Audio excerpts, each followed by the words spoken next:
20 minute में 20 खबर। मैं हूं आपके साथ सुमित गुप्ता। हम अगले 20 मिनट में आपको देश दुनिया की 20 ऐसी खबरें बताने वाले हैं जो इस वक्त न केवल सुर्खियों में है बल्कि दिलचस्प और अहम भी है। तो चलिए शुरू करते हैं 20 मिनट में 20 खबरों का सिलसिला। सबसे पहले देखते हैं राजस्थान की कौन कौन सी खबरें इस वक्त अहम हैं। दूध की रखवाली की जिम्मेदारी बिल्ली को सौंपना।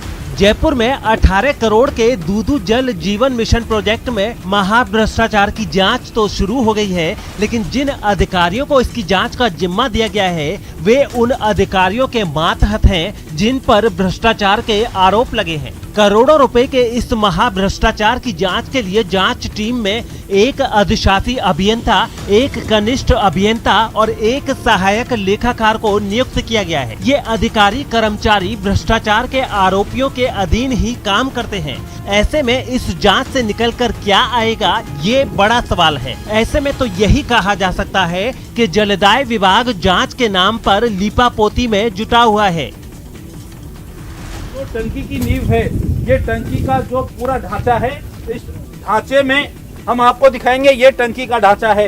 यहाँ पर जो इस ढांचे के आधार पर पूरी टंकी खड़ी होगी। यहाँ पर किसी तरह का कोई निर्माण कार्य नहीं है। हम दिखाना चाहेंगे यहाँ पर सिर्फ मिट्टी पड़ी है और जो है पत्थर पड़े हैं, कंकड़ पड़े हैं। यानी यहाँ गुणवत्ता नाम की कोई चीज नजर नहीं आ रही है। जो फाउंडेशन जिसकी जांच होनी थी, जिसके क्यूब टेस्ट होने थे, जिसके निर्माण में 1 महीने का समय लगना था, वो पूरा फाउंडेशन जलदाय विभाग के इंजीनियरों और ठेकेदारों ने टंकी निर्माण से पहले ही अप्रूव करके इस टंकी का ढांचा खड़ा कर दिया।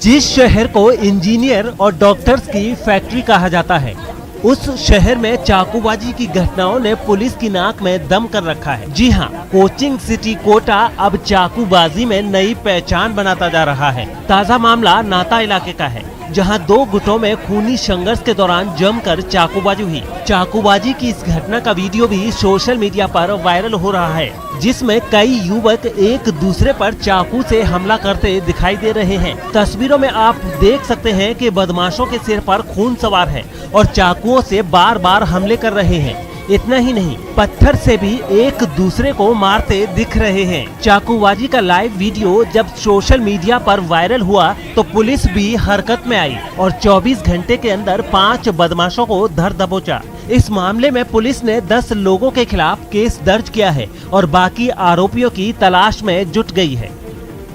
मुलजिम की तलाश के लिए जो है तुरंत टीमें रवाना कर दी थी और 24 घंटे के अंदर ही इस प्रकरण के जो है कुल मिला के इसमें 4-5 अन्य भी थे, तो कुल 5 मुलजिम इसके अंदर अभी तक गिरफ्तार हो चुके हैं। कहते हैं कि जिंदगी में कभी भी शॉर्टकट के रास्ते पर मत चलो, नहीं तो हाथ कुछ नहीं आएगा, उलट लेने के देने पड़ जाएंगे। पुलिस की गिरफ्त में जो 8 लोग दिखाई दे रहे हैं, शायद इनको ये फलसफा समझ में नहीं आया। नतीजा अब हवालात की हवा खा रहे हैं। कोटा की कहतून थाना पुलिस ने विशेष अभियान के तहत जुए के अड्डे का भंडाफोड़ करते हुए 8 जुआरियों को गिरफ्तार किया है और इनसे 1,94,000 से ज्यादा की रकम भी बरामद की है। साथ ही इनके पास से 3 कारें भी जब्त की हैं।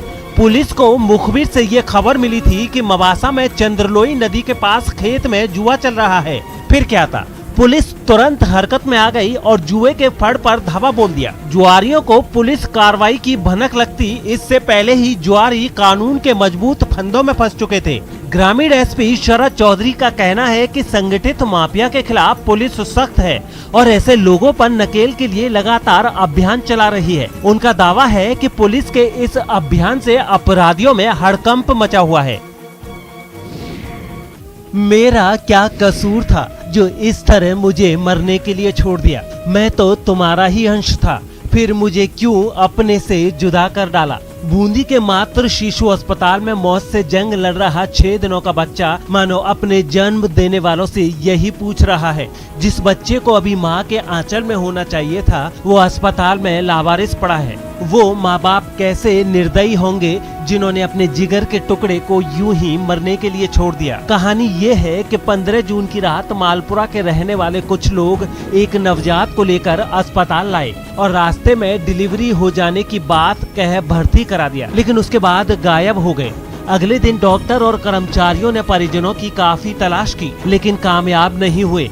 आखिरकार पुलिस को सूचना दी गई। पुलिस भी परिजनों का पता लगाने में सफल नहीं हो पाई, जिसके बाद डॉक्टर अब नवजात को एनजी ट्यूब से मदर मिल्क बैंक का दूध पिलाकर और ड्रिप चढ़ाकर उसका जीवन बचाने में जुटे हुए हैं। पूरा स्टाफ, मैं चिकित्सक बच्चे की देखरेख में लगा हुआ है। बाल कल्याण समिति को भी उनके आगे की केयर के लिए लिखा है। अभी बच्चे के ऑक्सीजन लगा रखी है और एनजी नलकी से दूध पिला रहे हैं, एनजी फीड दे रहे हैं। जान दे देंगे लेकिन जमीन नहीं देंगे। जोधपुर विकास प्राधिकरण के आदेश के खिलाफ लूड़ी विधानसभा इलाके के कई गांवों के लोग सड़कों पर उतर आए। लोगों ने ऐलान कर दिया कि वो जान तो दे देंगे लेकिन वन विभाग की वो जमीन नहीं देंगे जिससे होकर पानी गांव के तालाब में आता है। दरअसल जेडीए राज्योत्सव गांव राजवा के वन विभाग और पहाड़ी इलाके की 30 बीघा जमीन मुस्लिम धर्म के दारुल उलूम फलाहे दारिन संस्था को मदरसे के लिए आवंटन की तैयारी में लगा हुआ है। इसके तहत जेडीए ने इस साल 4 जनवरी को एक नोटिस भी जारी किया, लेकिन इस नोटिस को किसी भी स्तरीय समाचार पत्र में प्रकाशित नहीं करवाया गया, जिसके बाद गांव वालों ने जमीन आवंटन प्रक्रिया में भ्रष्टाचार का आरोप लगाया। ग्रामीणों का आरोप है कि सिर्फ दिखावे के लिए ये नोटिस जारी किया गया और नियमों को ताक पर रखकर इस संस्थान को फायदा पहुंचाने के लिहाज से ये खेल खेला गया है। हमारी जमीन है, यहाँ हमारे मंदिर बने हुए हैं, यहाँ का पानी हमारे तालाब में जाता है, यहाँ हमारी पुरातात्विक छतरियाँ बनी हुई है। ये हमारे लिए बहुत ही महत्वपूर्ण जमीन है और सरकार इसको रेवड़ियों की तरह नहीं बांट सकती। ये आवंटन नहीं कर सकते हैं। अगर ये आवंटन कर दिया तो हम सभी ग्रामीण लोग इसका उग्र विरोध करेंगे और जो जिन लोगों ने अधिकारियों ने ये कार्रवाई की है उस अधिकारी के खिलाफ सख्त कार्रवाई करें। अपनी ही आंखों से देखो शहर को कैसे कबाड़ बना डाला। पाइपलाइन डालने के नाम पर चमचमाती सड़कें कैसी खस्ताहाल हो गई हैं।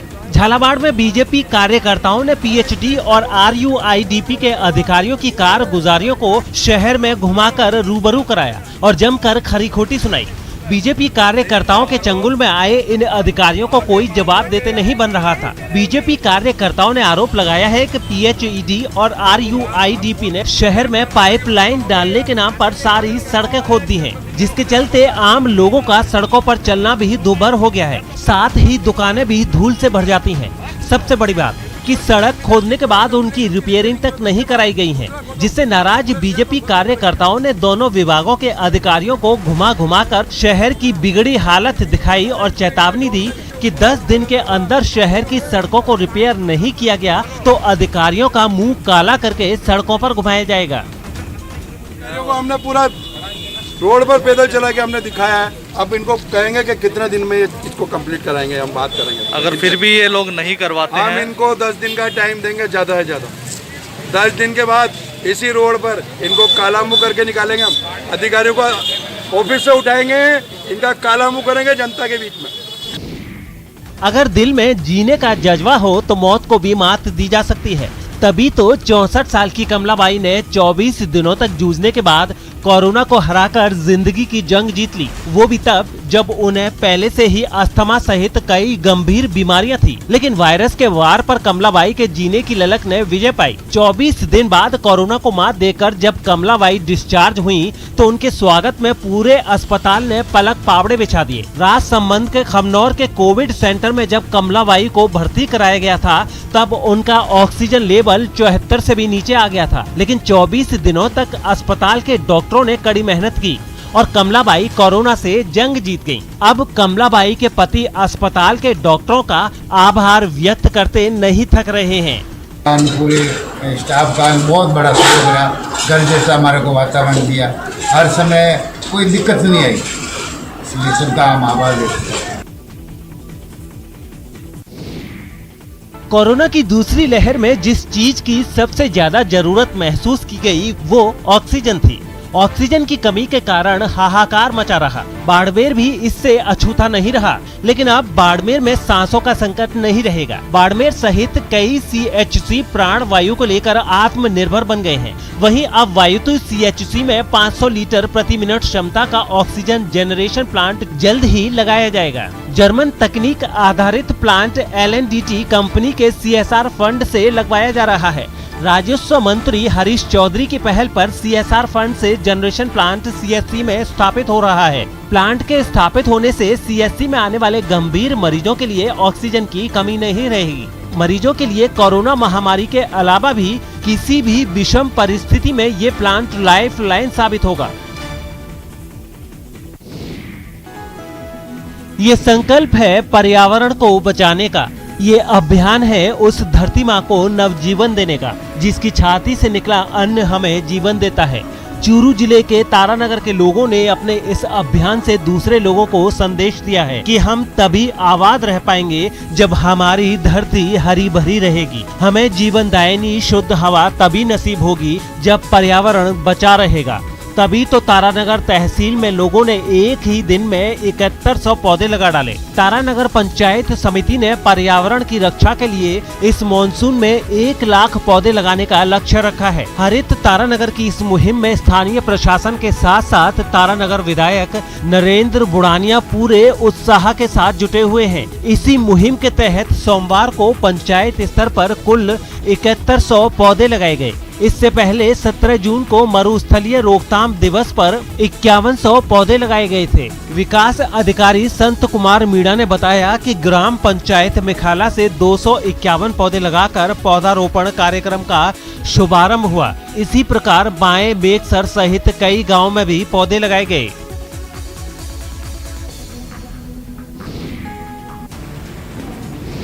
वन्य जीव प्रेमियों के लिए जून का महीना खुशखबरी भरा है, जहां सवाई माधोपुर के रणथंभौर में बाघिन के 4 शावकों के जन्म देने के बाद कुनबा बढ़ा है। वहीं अब कोटा का मुकुंदरा टाइगर रिजर्व एक बार फिर बाघों से गुलजार होगा।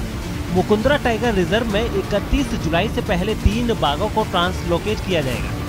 NTCA की मंजूरी के बाद रणथंभौर में ट्रांसलोकेट करने के लिए 5 बाघिन को चिन्हित किया गया है, जिसमें से 2 बाघ और 1 बाघिन को मुकुंदरा शिफ्ट किया जाएगा। फिलहाल मुकुंदरा टाइगर रिजर्व में एक ही MT4 बाघिन बची है। अगस्त 2019 में मुकुंदरा में हुई बाघ बाघिन की मौत के बाद से यहां किसी बाघ या बाघिन को शिफ्ट नहीं किया गया था, लेकिन अब एक बार फिर मुकुंदरा में बाघों के स्वच्छंद विचरण का दीदार हो सकेगा। इसके लिए प्री बेस भी तैयार किया जाएगा, जिसके तहत केवलादेव नेशनल पार्क से 500 चीतल भी मुकुंदरा टाइगर रिजर्व में शिफ्ट किए जाएंगे। बाघ बाघिन की शिफ्टिंग से पहले NTCA की टेक्निकल कमेटी एक बार और मुकुंदरा टाइगर रिजर्व का विजिट करेगी। चलिए और अब देख लेते हैं कुछ अन्य राज्यों की खबरें। अंतर्राष्ट्रीय योग दिवस के मौके पर भारत सरकार ने टीकाकरण अभियान के तीसरे चरण की शुरुआत की।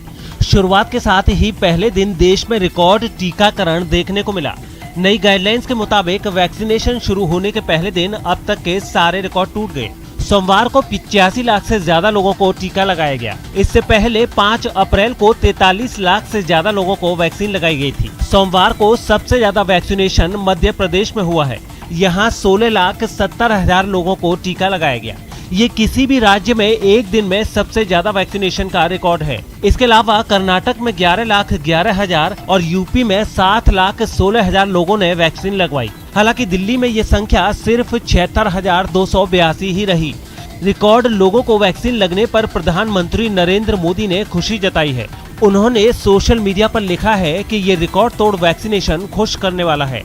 कोरोना से लड़ने के लिए वैक्सीन हमारा सबसे मजबूत हथियार बना हुआ है। उन सभी को बधाई जिन्होंने टीका लगवाया। सभी फ्रंटलाइन वॉरियर्स को बधाई जिन्होंने सुनिश्चित किया कि इतने सारे लोगों को टीका लगे। Well done India.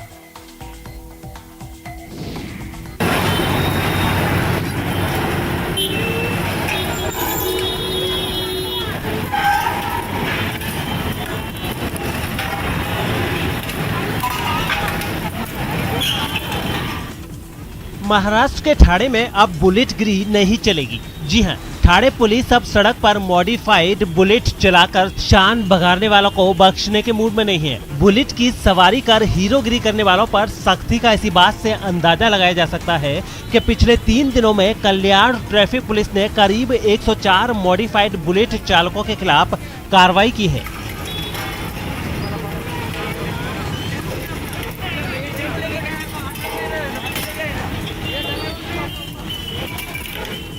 Traffic police उपायुक्त बाला साहेब पाटिल ने बुलेट प्रूफ मोटर वाहनों के साथ साथ टिंटेड शीशे वाले वाहनों के यांत्रिक भागों और तकनीकी डिजाइन में बदलाव करने वालों के खिलाफ कार्रवाई का आदेश दिया था, जिसके बाद पुलिस ने सख्ती बढ़ा दी है और 104 बुलेट के साइलेंसर्स जब्त किए और 1 लाख से अधिक जुर्माने की राशि भी वसूल की। ये तस्वीरें इसी कार्रवाई को तस्दीक कर रही हैं। इसके अलावा वाहनों पर काले शीशे चढ़ाकर घूमने वालों पर भी पुलिस की खास नजर है। ऐसे ही ब्लैक फिल्मिंग में शामिल करीब 64 ड्राइवर के खिलाफ कार्रवाई की गई है और जुर्माना वसूला गया है। पुलिस अधिकारियों का कहना है कि आगे भी लगातार ऐसी ही कार्रवाई जारी रहेगी।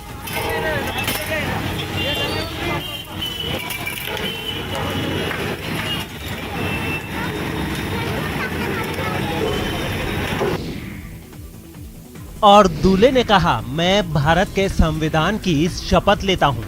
न पंडित, न वेद मंत्र और न 7 फेरे और हो गई शादी। चौंक गए ना आप? लेकिन ये अनोखी शादी हुई बिहार की राजधानी पटना के एक इलाके में। अमूमन हिंदुओं में होने वाली शादियों में वेद मंत्र गूंजते हैं, वर वधू 7 फेरे लेते हैं, 7 जन्मों तक साथ निभाने की शपथ लेते हैं।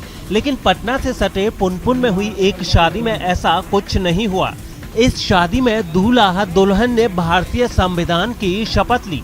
ये शादी हुई पुनपुन प्रखंड की केवड़ा पंचायत के मुखिया सत्येंद्र दास की भतीजी कुमकुम कुमारी की, जो दिव्यांग है।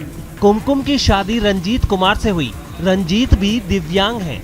दोनों ने मेहमानों और रिश्तेदारों के सामने संविधान की शपथ ली, एक दूसरे को पति पत्नी के रूप में स्वीकार किया। फुलवारी शरीफ के विधायक गोपाल रविदास ने वर वधू को संविधान की कॉपी देकर शपथ दिलाई। इस अनोखी शादी में पूर्व विधानसभा अध्यक्ष उदय नारायण चौधरी भी शामिल हुए और वर वधू को आशीष भी दिया। लोगों ने कहा कि ये शादी एक मिसाल है।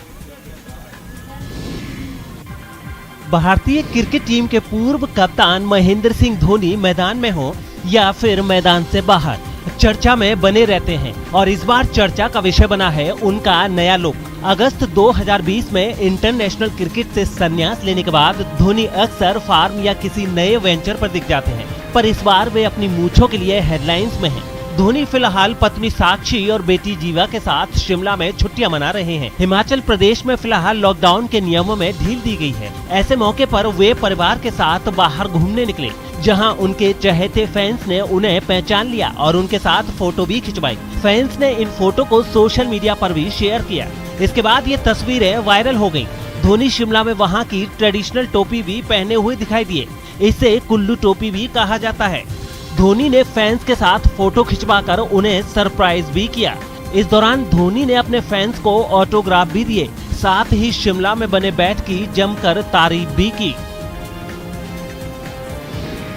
ओडिशा भारत का एकमात्र ऐसा राज्य बन गया है जहां मगरमच्छों की 3 प्रजातियां हैं, जिसमें महानदी के साथ कोसिया में मीठे पानी के घड़ियाल की सभी 3 प्रजातियां, भितरकनिका राष्ट्रीय उद्यान में लुटेरे और खाने पानी के मगरमच्छ हैं। दरअसल 70 दिनों के बाद घड़ियाल अंडों से निकल आए हैं। घड़ियाल अब लुप्त होती प्रजाति है और ओडिशा की नदियों में 1975 के बाद 28 घड़ियालों की हैचलिंग मई महीने के आखिरी दिनों में महानदी के सतकोसिया में देखी गई थी। इन घड़ियालों की निगरानी के लिए अधिकारी ड्रोन से 24 घंटे बारीकी से नजर रख रहे हैं। 6 वन प्रभागों के करीब 50 वन अधिकारी हैचलिंग की निगरानी कर रहे हैं। उनके आवास के करीब डेरा डाले हुए हैं और जल निकायों में गश्त कर रहे हैं। ये अधिकारी घड़ियाल को संरक्षित करने में मदद करने के लिए नदी के पास बसे करीब 300 गांवों में जागरूकता फैला रहे हैं। वन अधिकारियों का कहना है कि वे घड़ियाल को तब तक देखते रहेंगे जब तक कि वे अपने प्राकृतिक आवास गहरे पानी में नहीं चले जाते।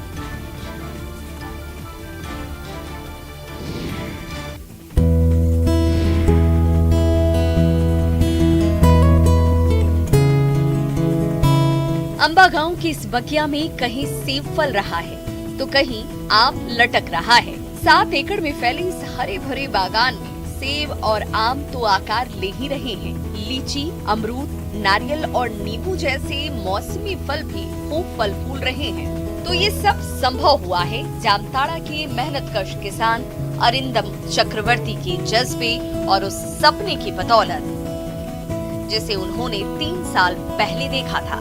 वो चाहते थे कि झारखंड की मिट्टी की मिठास से लबरेज सेब का स्वाद जब झारखंड के बाशिंदे ले तो गर्व से भर जाएं। जहरीली दवा इसमें यूज नहीं करते हैं। शायद इसी कारण इस बार हम लोग जो सेब टेस्ट किए, अमरूद टेस्ट किए और आम टेस्ट किए, बहुत ही स्वादिष्ट है और इसमें मन बड़ा खुश लगता है। हिमाचल के ठंडे मौसम में फलने फूलने वाला सेब जामताड़ा के गर्म मौसम में भी वही मिठास दे रहा है। तो इजराइल में पलने और बढ़ने वाली सेब की प्रजाति भी किसान अरिंदम चक्रवर्ती की बगिया की शान बन गई है। यही नहीं, वियतनाम से लेकर इंडोनेशिया और जापान से लेकर बांग्लादेश का मशहूर आम भी अंबा गांव की मिट्टी और खाद पानी पाकर ऐसा आकार ले रहा है कि उसकी खुशबू दूर दूर तक फैल रही है। और चलिए अब देख लेते हैं कुछ अंतर्राष्ट्रीय जगत की खबरें। चीन में उइगर मुसलमानों पर हो रहे अत्याचारों पर पाकिस्तान के प्रधानमंत्री इमरान खान ने जो बयान दिया उस पर उनकी पूरी दुनिया में फजीहत हो रही है। असल में एक इंटरव्यू में इमरान खान ने यह झूठा दावा कर दिया कि चीन में उइगर मुस्लिमों पर अत्याचार की खबरें गलत हैं। Why are you so outspoken about Islamophobia in Europe and the United States, but totally silent about the genocide of Muslims in Western China? What our conversations have been with the Chinese, this is not the case, according to them. The evidence is just overwhelming. Whatever issues we have with the Chinese, we speak to them behind closed doors. Brazil में corona से मौत का आंकड़ा 5 लाख पार करने के बाद वहां के लोग राष्ट्रपति जायर बोल्सोनारो के खिलाफ सड़कों पर उतर आए। इन लोगों ने अपने देश के राष्ट्रपति पर महामारी के दौर में लापरवाही का आरोप लगाते हुए जोरदार प्रदर्शन किया, जिसकी सामने आई तस्वीर में देर शाम कई प्रदर्शनकारी हाथों में जलती फुलझड़ियां थामे राष्ट्रपति के खिलाफ जोर शोर से नारेबाजी करते नजर आए। सुबह से ही जारी प्रदर्शन में झंडे, पोस्टर और बैनर पकड़े हजारों लोग विपक्षी दल के नेता के साथ साओ पोलो की सड़कों पर जुटे रहे, जहां इन लोगों ने ढेर सारे लाल गुब्बारों को तरह तरह के संदेश लिखे हुए प्लेकार्ड के साथ बांधकर आसमान में उड़ाया। बोल्सोनारो का विरोध कर रहे प्रदर्शनकारियों ने ब्राजील में कोरोना की वजह से 5 लाख से ज्यादा मौतों के लिए राष्ट्रपति बोल्सोनारो को जिम्मेदार ठहराया और उनके इस्तीफे की मांग की। वैसे तो भारी तादाद में सड़कों पर उमड़े ये लोग खुद सोशल डिस्टेंसिंग की धज्जियां उड़ाते दिखे, लेकिन इस दौरान सभी मास्क लगाए जरूर नजर आए। अमेरिकी नौसेना ने समंदर में अपने एक जंगी जहाज के पास ब्लास्ट का ट्रायल किया। बताया गया कि ट्रायल इस बात का पता लगाने के लिए किया गया कि जहाज किसी बम हमले का किस तरह सामना कर सकता है और इसके लिए अटलांटिक महासागर में उस जहाज के पास ही धमाका किया गया। ये धमाका इतना जोरदार था कि ऐसा लगा जैसे समंदर में कोई ज्वालामुखी फटा हो, लेकिन इतने बड़े धमाके से भी पास खड़े जहाज पर कोई असर नहीं हुआ। इसके जरिए अमेरिकी नौसेना ने जंगी जहाज की तैयारी भी की।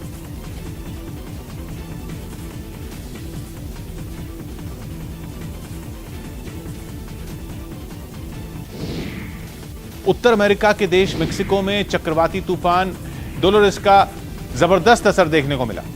हालांकि ये तूफान यहाँ के मिचोकन और कोलिमा राज्यों में समुद्री तट से टकराने के बाद कमजोर पड़ने लगा, लेकिन इस बीच कई शहरों में जोरदार बारिश और तेज हवाएं देखने को मिली। मेक्सिको के अकापुल्को शहर से सामने आई तस्वीरों में वहां मूसलाधार बारिश की वजह से कहीं सड़कों पर पानी भर गया, कहीं पेड़ टूटे दिखे। वहीं लोगों को फिलहाल समंदर किनारे न जाने की हिदायत दी गई है। फेडरल बैंक संजीवनी गाड़ी भारत के कोविड प्रभावित जिलों में जा रही है। वैक्सीन के लिए जागरूकता फैलाने की हमारी इस मुहिम को आप भी अपना सहयोग दीजिए। चलिए आपको दिखाते हैं संजीवनी गाड़ी अब तक कहां-कहां गई और आज कहां है।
फिलहाल इतना ही, दीजिए इजाजत, नमस्कार।